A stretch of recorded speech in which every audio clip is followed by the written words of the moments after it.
প্রিয় বন্ধুরা, আমি এই মুহূর্তে যে স্থানটিতে দাঁড়িয়ে আছি সেটি হচ্ছে নোয়াখালী শহরের একটি আলোচিত জায়গা, নোয়াখালী জেনারেল হসপিটাল রোড, এবং কি এইখানে আব্দুল মালেক উকিল মেডিকেল কলেজের হসপিটালটাও অবস্থিত। যে স্যাঁতস্যাঁতে পরিস্থিতি আমরা দেখতেছেন, সামনে একটি ডাস্টবিন পৌরসভা দেওয়া, কিন্তু এইখানে লোকাল লোকজন সেই ডাস্টবিন যথানিয়মে ব্যবহার করতে জানে না।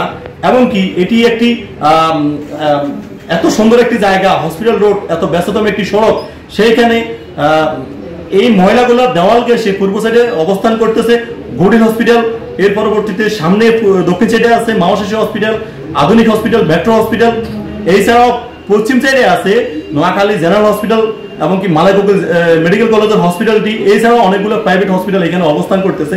এতগুলো প্রাইভেট হসপিটালের ভিতরে, এই হসপিটাল রোড, এত সিকিউরিটি জায়গার ভিতরে এই নোংরা ডাস্টবিন ঠিকমতো পরিষ্কার করা হচ্ছে না। সেই ক্ষেত্রে পৌরসভার পৌর কর্তৃপক্ষের দৃষ্টি আকর্ষণ করে বলছি যে যথাযথ সময় আপনারা এই বিষয়গুলো দিকে একটু খেয়াল রাখবেন, যেহেতু এই ময়লাগুলো থেকে জীবাণু চারিদিকে ছড়াচ্ছে।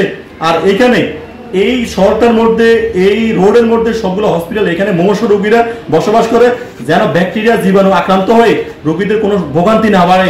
তো অবশ্যই পরিশেষে আপনাদেরকে আবারও বলবো যে আপনারা এই বিষয়গুলো একটু খেয়াল করবেন যথাযথ নিয়মে, এবং কি সাধারণ মানুষ যারা আছেন বা এখানে যারা লোকাল ব্যবসায়ীরা আছেন, আপনারা সঠিক নিয়মে এই ডাস্টবিন ব্যবহার করার চেষ্টা করবেন। সেই প্রত্যাশায় আল্লাহ হাফেজ, সালামু আলাইকুম।